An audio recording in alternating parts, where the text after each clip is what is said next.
लाओ त्सु आज हमें एक विधि दे रहे हैं।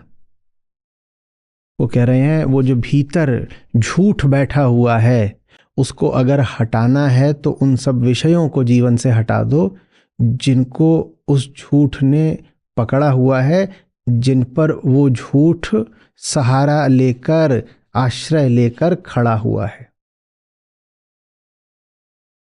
तो सूत्र क्या दिया लाओ त्सु ने? वो कह रहे हैं जो कुछ भी तुम्हारे मन में है जब तक वो रहेगा तब तक तुम भी वही रहोगे जो तुम हो।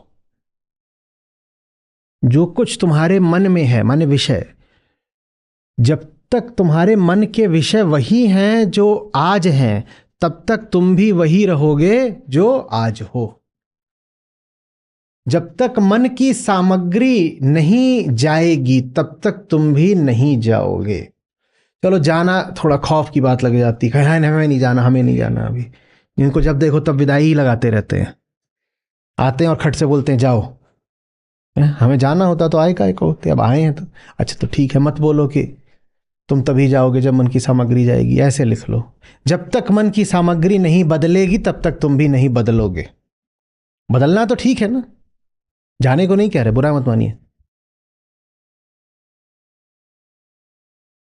तो तुम कौन हो फिर? तुम तुम्हारे मन की सामग्री हो। जो स्वयं को बदलना चाहते हैं वो सब भुला दें जो उनके मन में है। मन में जो कुछ है उसे पकड़ के रखे हो, कुछ नहीं बदलेगा। मैं वैसा ही रह जाएगा जैसा मैं का विषय है। मैं वैसा ही रह जाएगा जैसा मन का विषय है।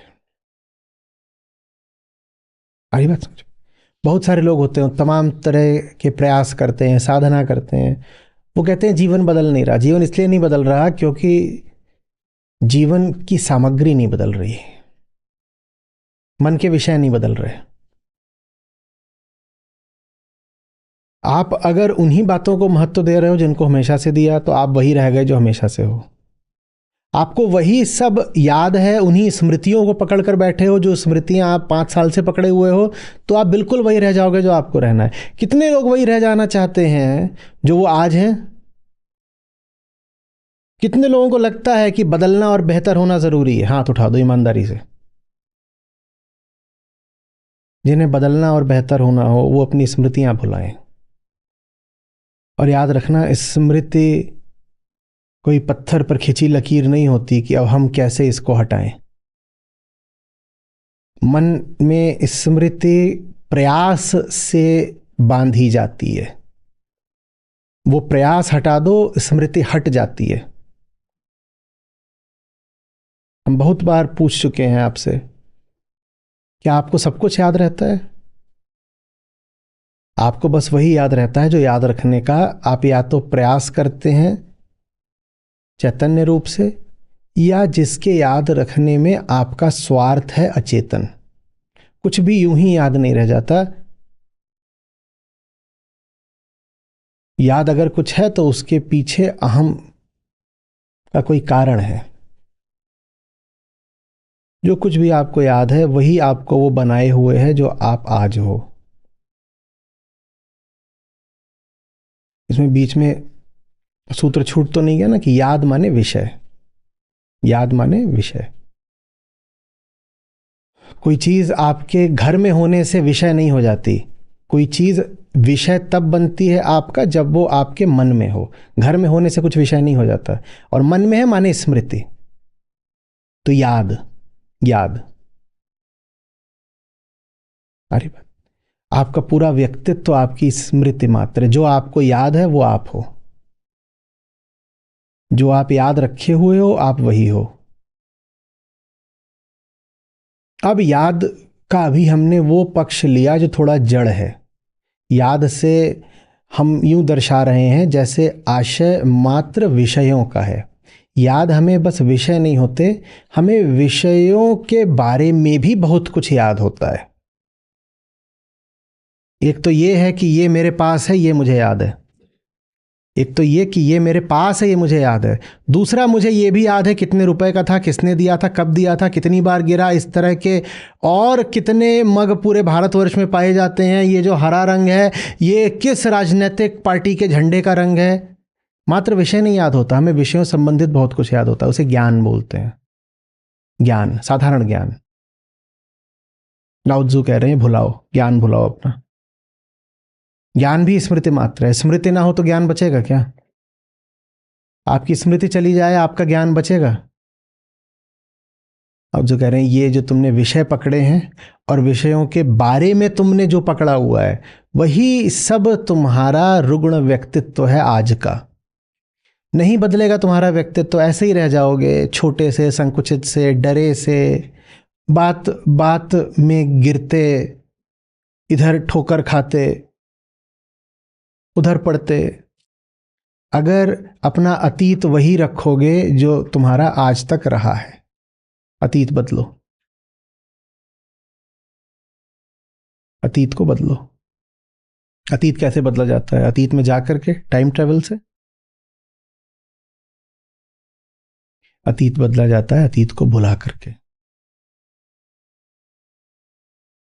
सारी बात समझो।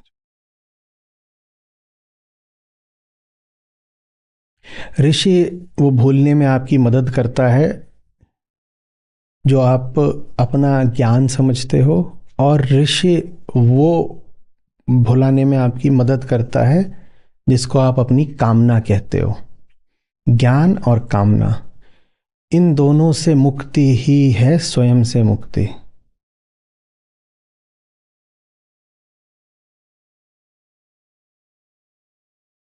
ज्ञान और कामना। ज्ञान माने जो है, कामना माने जो चाहिए। मैं का कोई अपना निजी पृथक स्वतंत्र अस्तित्व नहीं होता। जो आपकी स्मृति है, ज्ञान है और कामना है, वही मैं है।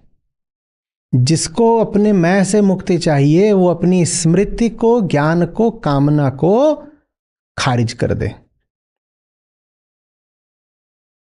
ऋषि मदद कैसे करता है भुलाने में? ये दिखा करके कि ये सब कुछ जो तुमने पकड़ रखा है, किसी बहुत भद्दे मतलब से पकड़ रखा है। ये सब कुछ तुमने इसलिए नहीं पकड़ रखा कि इसमें तुम्हारा हित है। ये सब कुछ तुमने इसलिए पकड़ रखा है ताकि तुम्हारा झूठ कायम रहे। ये सब कुछ तुमने जो पकड़ रखा है, एक बीमारी की तरह पकड़ रखा है। छोड़ दो इसको। ये पकड़े हो, ये पकड़े हो, ये पकड़े हो, और कहो कि इनके भीतर जो मैं हूं, मैं बदल जाऊं, तो नहीं बदल पाओगे। अध्यात्म में एक धोखा सा हो गया है। और ये धोखा पिछले लगभग 100 साल में ज्यादा फैला है। क्या धोखा? कि तुम्हारी जो बाहर की स्थितियां हैं वो वैसी ही रही आए जैसी हैं, तुम बस भीतर से बदल जाओ। जिन्होंने ये कहा उन्होंने कभी लाओ त्जू को समझा होता तो ऐसा कभी नहीं कहते।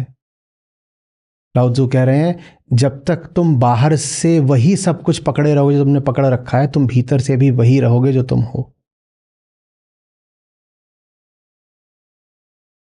ये सांत्वना हटाइए, बिल्कुल बहाने की झूठी बात है ये, कि मैं बाहर से वही सारे काम कर रहा हूं जो साल भर पहले, 2 साल पहले करता था, पर भीतर से मेरे एक आध्यात्मिक क्रांति हो गई है और भीतर में एकदम बदल गया हूं। ये नहीं होता। झूठ, एकदम झूठ।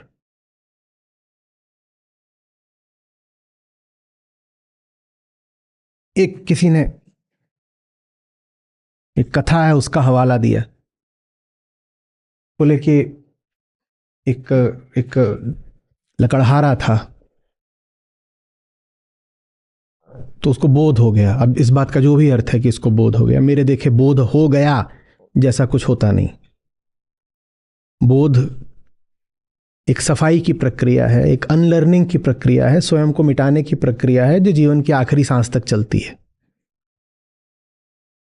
बोध ऐसी सी बात है जैसे ये मेज है और इस मेज से धूल हटानी हो।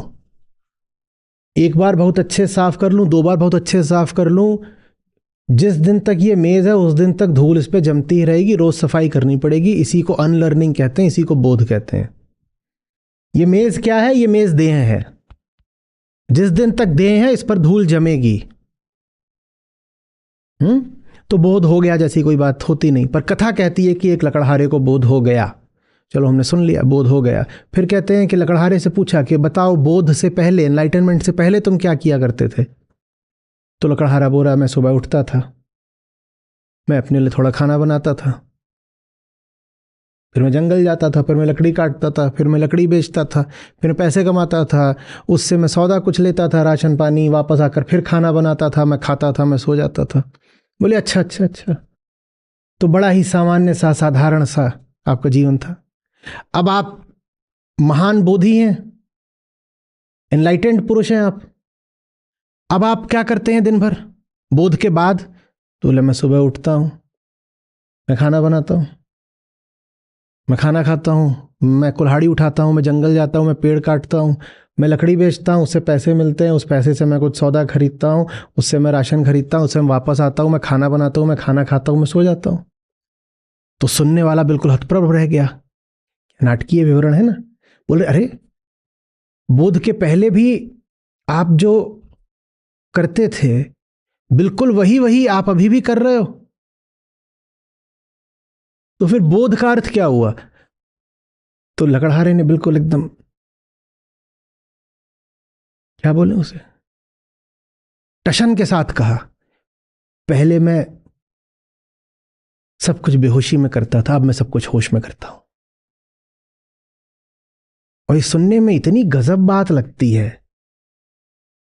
हमारे गिरते पड़ते कमजोर अहंकार को इससे ऐसा सहारा मिलता है, ऐसी सांत्वना मिलती है कि गजब। इसका मतलब कुछ बदलने की जरूरत नहीं है, बिना कुछ बदले दावा कर सकते हो कि बोध हो गया। तो मुझे भी किसी ने ये कहानी बताई, बोले देखिए ऐसा कुछ नहीं, आप बार बार बोला करते हो जिंदगी बदलो, ये करो वो करो, जब देखो तब बताते रहते हो कि करके दिखाओ, और शब्द नहीं चाहिए, जीवन बताओ, ये सब आप क्या बोलते रहते हो? जीवन थोड़ी बदलना होता है, बोध तो भीतर की घटना है, बाहर तो सब स्थूल जगत है, वह तो ऐसे ही चलेगा, जब देखो तब युद्धस्व। और वो क्या आपने पोस्टर बनवा दिया था कि बात हटाओ काम दिखाओ। अरे काम तो वैसे ही चलना है जैसा जिंदगी भर चला है, बोध होने पे बस बातें नई नई आ जाती हैं, अहम ब्रह्मास्मि, काम तो वैसे ही करना है।